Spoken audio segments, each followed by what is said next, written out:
He then discovered he could use these black spots by throwing them and causing them to open up portals around him.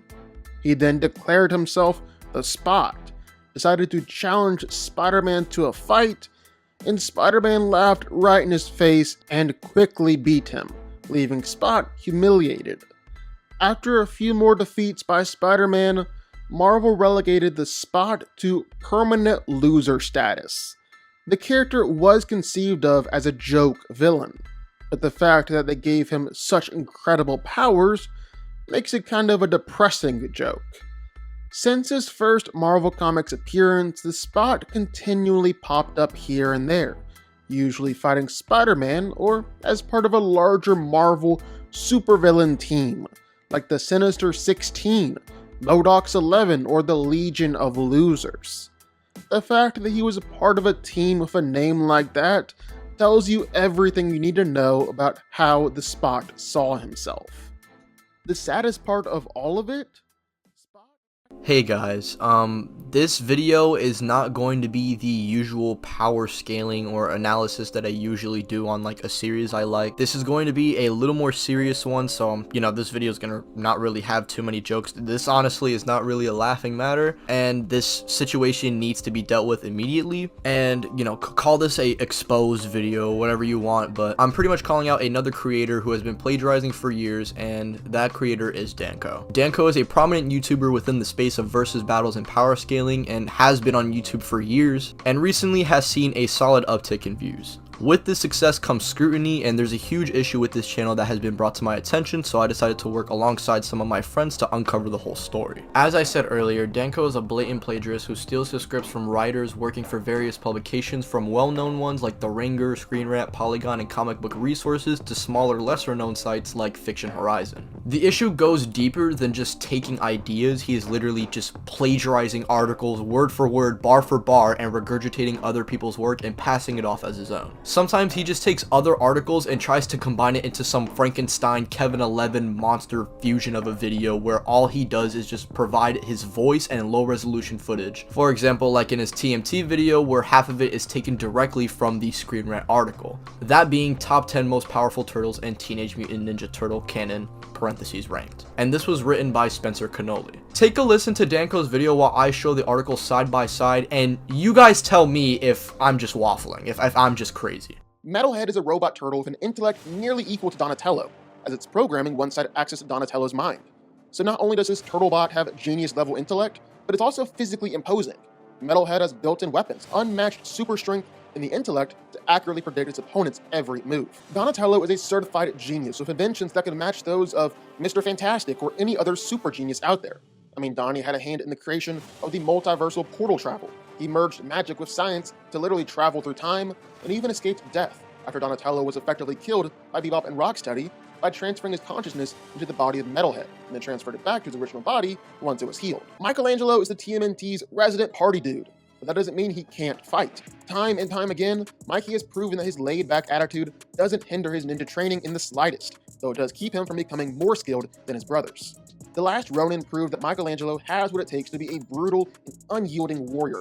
Leonardo himself named Raphael as the strongest turtle brother, and while that is probably true, it doesn't detract from Raph's shortcomings. While Raphael is easily the most ferocious in battle, with a drive to be the best that fuels his ninja training progress, he's just too much of a hothead. Usually Raphael can channel his emotions into his fighting, but when left unchecked, his emotions become his downfall. However, once he learns to manage his anger, there'll be almost no one stronger than him. Leonardo is the leader of the Teenage Mutant Ninja Turtles and the most focused of his brothers when it comes to ninja training. Not only that, but Leo has also become Shredder's second in command with the Foot Clan, meaning he mastered the fighting styles taught by both Master Splinter and Master Shredder. In battle, Leo nearly has no equal, as he easily has the best form and is the most skilled fighter out of all his brothers. That's pretty obvious, and he does this kind of thing regularly. Not just with other sites, but also with wiki articles. You can pretty much take any DanCo video at random and Google some of what he is saying, and you can almost guarantee it will link you to a wiki article, where word for word, bar for bar, he would just steal from the page. Now, Mr. Negative possesses the ability to generate and control a highly destructive form of electric negative energy. He typically uses this energy to project powerful blasts from his hands or to charge up swords, combining his— Oh, he's stealing!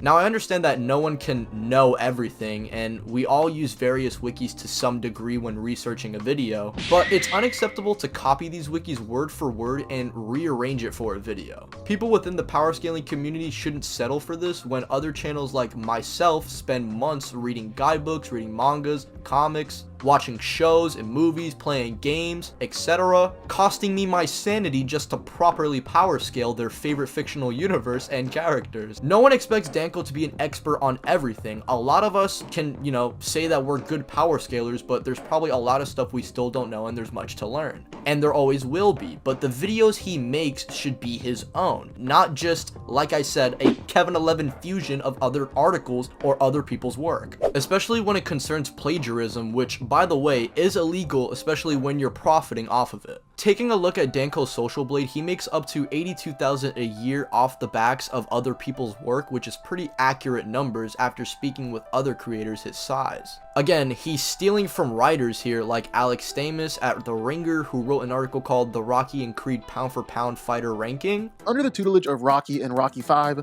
Tommy Gunn quickly ascended to claim the heavyweight belt. And that's pretty much the only reason to not rank him dead at last on this list. Did Gunn have talent? Yes. Was he a champion? You betcha. But did he get knocked out by his own trainer in a street fight that Gunn himself instigated? He sure did. Every other match that Rocky fought in was preceded by a lengthy training montage. But in this instance, Rocky literally walked out of a bar and delivered a KO. That's a rough look. Which DanCo took his plagiarism a step further in his video and copied the ranking almost exactly and took the article's words from start to finish. And ladies and gentlemen, it gets worse. Before DanCo deletes these videos, you should check out who's the most powerful Viltrumite, ranking all 15 Viltrumites in Invincible. And compare that to the article written by Arthur S. Poe for Fictional Horizon, where he steals his list and his words bar for bar. Molly Murphy is half Viltrumite and half human, being the daughter of the powerful Anissa and the human Scott Murphy.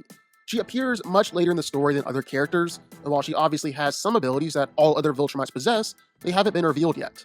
Tara Grayson is the daughter of Adam, Eve, and Mark, and is destined to become the third Invincible. She's still young, so her powers haven't really manifested in full just yet, but it's known that she's a 100+ power level, which means that she has enormous potential. She's already manifested some powers and abilities, and has the potential to become one of the strongest Viltrumites out there, but it'll take a lot of training for Tara to reach her full potential. Also known as Marky, Marcus Murphy is the son of Mark and the Viltrumite warrior Anissa, and is set to become Kid Invincible at a later point in his life. Unlike his mother, Marky isn't a villain, but since he is still just a child, he's not nearly as strong as he one day could be. So similar to Tara Grayson, Marky has enormous potential and is considered to be a 100+ level character. So depending on how much he pushes himself, how much effort he puts into training, Marky could become one of the strongest characters in the whole series. Lucan was one of the Viltrumites who attacked the planet Thraxa. Eventually, he and the other Viltrumites designate Omni-Man as their new ruler. Or what about his ranking of who's the most skilled assassin in Assassin's Creed and ranking all 22 of them, where he steals from Derek Stauffer at Screen Rant? Desmond is the definition of a boring video game protagonist. He's about as bland and uninteresting as it's possible to be, and that's almost by design, because Desmond isn't meant to be anything other than the gateway into the series, as it's his DNA that allows the players to access the much more exciting lives of the assassins. Now, even if Desmond is a bit of a wet blanket, he's still instrumental to the series as a whole.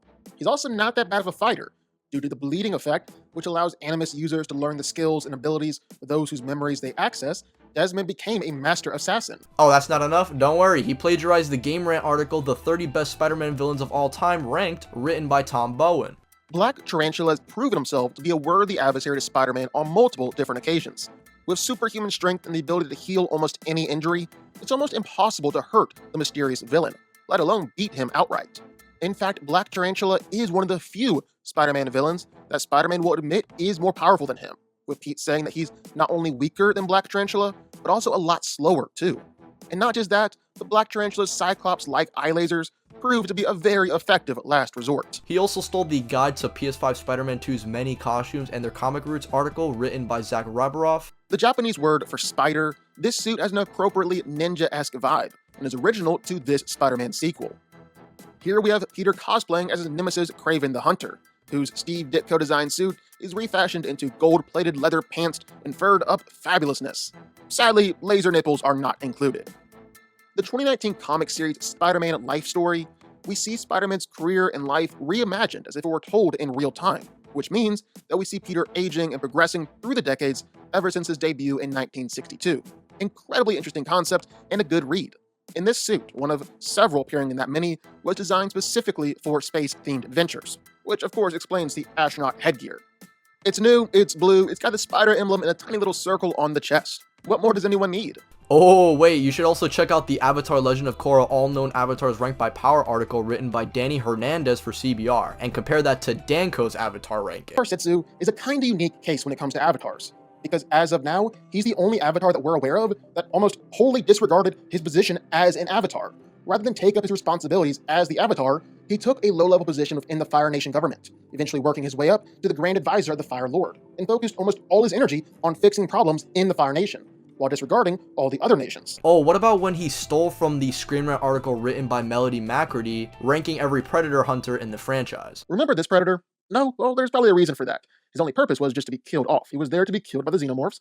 Let me tell you, that was his purpose. He did a good job. This dude might as well just be an AI. Like, if you watch his videos, bro is not real. And this is just scratching the surface. He has nearly 2,000 videos and probably just as many shorts. And who actually knows how deep this gets? But DanCo isn't just a prolific plagiarist. He also takes from other YouTubers and turns their style into his own, confusing the audience and siphoning views from the creators who beat him to publish. Take for instance my friend Key Issues, the Chad Champ, and Crisis, who you all know very well, whose Deadliest Predator video dropped on August 16th, 2022, and then a month later DanCo dropped his video. Since I know they rewatch every Predator movie, read a bunch of comics, and did research, it took them a while to get an understanding of the Predator universe and its lore, which is why you're not going to see their list posted anywhere prior to their video being made. So if we want to be generous to DanCo and give him the benefit of the doubt that he didn't just take their idea and thought of it on his own, took a month to research the universe and come out with his own unique list, his is nothing like their list, then that would be a fair amount of time to do that. But I don't think that's what happened. Actually, I know he didn't do that, as he saw that video was doing well and then stole a Screen Rant article to make his list. His list is almost exactly the same and uses a lot of the same reasoning with lines lifted directly from theirs. So it's not a DanCo ranking, it's a Melody McCurdy ranking. At this point, this is just a Melody McCurdy from Screen Rant video. Like, this is not a DanCo ranking. Not to mention his Wolf vs. Feral Predator came out a few days after Key Issues, Chad, and Crisis's. You could again say that DanCo is just making videos on popular topics, and sure, that's fair, but they took a month to watch all the Predator movies and research the entire universe and come up with their list. Their video came out a month after Prey, but DanCo didn't make any Predator related content in between this time. Rather, he just made a video after Key Issues made one.